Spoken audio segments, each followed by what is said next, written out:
Terima kasih saudari pengurusi majlis, rakan-rakan pencadang dan rakan-rakan pembangkang sekalian serta penonton-penonton.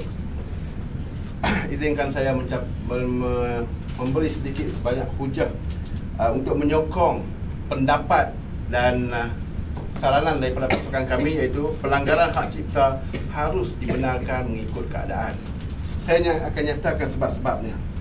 Yang pertama, saya kira saya terdapat 157 alasan ataupun sebab, tetapi oleh kerana pada malam ini masa yang singkat, saya hanya akan beri 2 saja alasan. Yang pertamanya ialah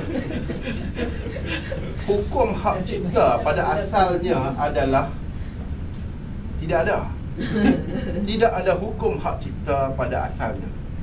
Sebagai contoh, tamadun-tamadun yang dahulu telah melahirkan, telah mengeluarkan bermacam-macam rekaan dan ciptaan. Tidak ada hak cipta. Mana-mana tamadun boleh mencuri, kalau istilahnya dipakai sekarang, mencuri, menyalin, mengguna semula dan memperbanyakkan untuk manfaat manusia sejagat. Sebagai contoh, negara China telah mencipta kertas pada hari ini, dan kertas itu tidak diletakkan sebagai satu barangan hak cipta yang dikawal oleh hak cipta. Maka pada hari ini dunia mendapat manfaat daripada penciptaan kertas. Jadi bagi saya, mengikut keadaan memang harus dibenarkan. Contoh satu lagi ialah penciptaan roda. Kalau kita balik kepada sejarah yang paling awal, penciptaan roda pun tidak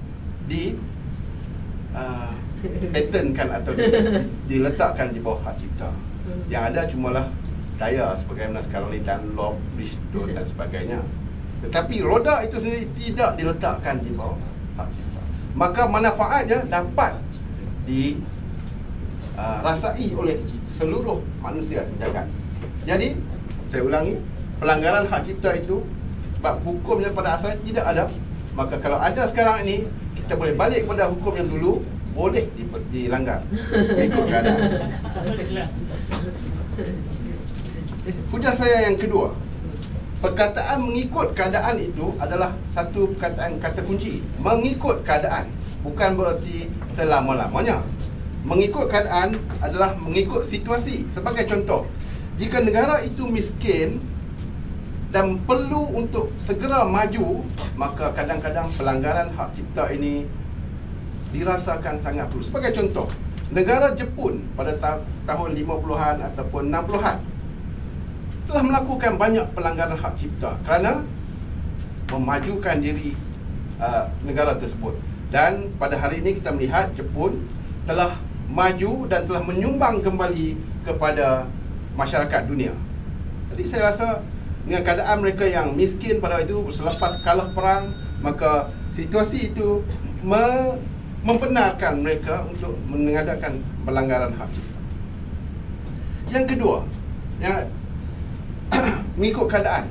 Contohnya, jika negara kita dalam situasi berperang dengan sesuatu negara lain, dan adakah kita akan mengikut undang-undang, mengikut hak cipta, melihat rekaan-rekaan senjata terbaru? Oh, tak boleh, ini adalah hak anda di bawah hak cipta. Tidak boleh.